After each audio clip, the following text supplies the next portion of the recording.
ওয়ার্দ জাহানের খেলাফতের দায়িত্ব পালন করে ওমর, যেই ওমরের ধমনীতে কাঁপুনিতে ধমকে গোটা দেশ গরম, যেই ওমর 10 বছর অর্ধ জাহানের খলিফা, ইন্তেকাল হয়ে গেল। 10 বছর ইন্তেকালের পরে স্বপ্ন যোগে কাউকে জিজ্ঞেস করা হলো, ওমর কবরের কি হালাত? ওমর বলে এখনো হালাত শুরু হয় নাই, 10টা বছর যে দেশ চালাইলাম তার হিসাব মাত্র শেষ করলাম। এরে নবীর উম্মতের দল, কে সেই ওমর? এক কথায় ঈমান আনার আগে তাকে বলা যাইতো পৃথিবীর শ্রেষ্ঠ একটা সন্ত্রাসী, কারণ বিশ্ব নবীর মাথা আনতে যায় বিশ্ব সন্ত্রাসী ছাড়া কেউ। সেই ওমর এখন ইসলামের এমন দামি ব্যক্তি হয়ে গেল, 39 জন মুসলমানের পরে 40 নাম্বার মুসলমান হযরত ওমর। তরবারি নিয়ে বলে, পয়গম্বর, ইসলামের দাওয়াত আর গোপনে হবে না, ওপেনে হবে।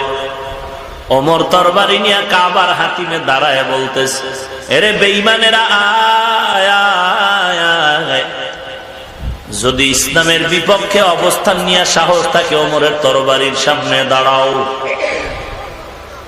যেই ওমর সম্পর্কে আল্লাহ তাআলা নবীর মাধ্যমে সংবাদ দিলেন 10 জন সাহাবা জান্নাতের সুসংবাদ পেয়েছে, এই 10 জন সাহাবার মধ্যে দ্বিতীয় স্তরে কে আছেন? হযরত ওমর। প্রথম কে? হযরত আবু বকর। জান্নাতের গ্যারান্টি যেই ওমরের হাতে, সেই ওমরের ঈমানের আর আমলের কি হালাত! ঈদের দিন সবাই নামাজ পড়ে আনন্দের বাড়ি বাড়ি ঘরে আর আনন্দ করে।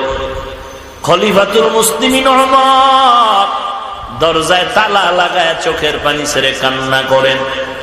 আবু হুরায়রা রাদিয়াল্লাহু তাআলা আনহু ওমরকে জিজ্ঞাসা করেন, আজ খলিফাতুল মুসলিমিন আনন্দের দিন কান্নার আওয়াজ কেন?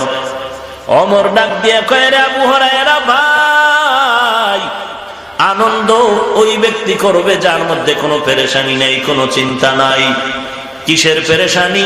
বলে রমজানে রোজা রাখলাম, কবুল হলো কিনা চিন্তায় পড়েছে। কোরআন তেলাওয়াত করলাম, কবুল হলো কিনা চিন্তা।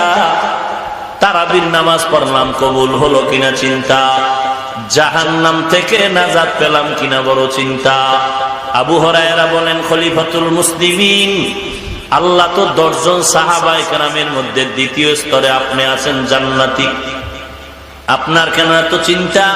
হযরত ওমর চোখের পানি ছেড়ে কান্না করে বলে, আবু হুরায়রা, যেই আল্লাহ জান্নাতের টিকিট দিয়েছেন, আমার আমলে যদি আল্লাহ বেজার হয়, ওই টিকিট আবার আল্লাহ ক্যান্সেল করেও দিতে পারেন, এই ভয় আছে আমার। এইবার ওমর কান্না করেন, ও আল্লাহ, তুমি আমাকে মাফ করে দাও। এমন একজন নবী পাবেন না জিন্দেগিতে কান্নার আওয়াজ নাই, এমন একজন সাহাবী পাবেন না কান্নার আওয়াজ নাই। কপালাঙ্গ এত খারাপ হয়ে গেল, নিজেও কাঁদি না, কেউ কান্না করলে সহ্য করতে পারি না, বরং বিরোধিতা করে, কয় দেখ লজ্জা নাই কেমনে কান্না করে। অথচ আল্লাহ কোরআনে বলেন, বেশি বেশি কান্না করো, ফালিয়াযহাকু কালিলা ওয়ালিয়াবকু কাসীরা, কম হাসো, বেশি বেশি কান্না করো হে মুমিন। রাহমাতুল লিল আলামিন বলেন, কান্না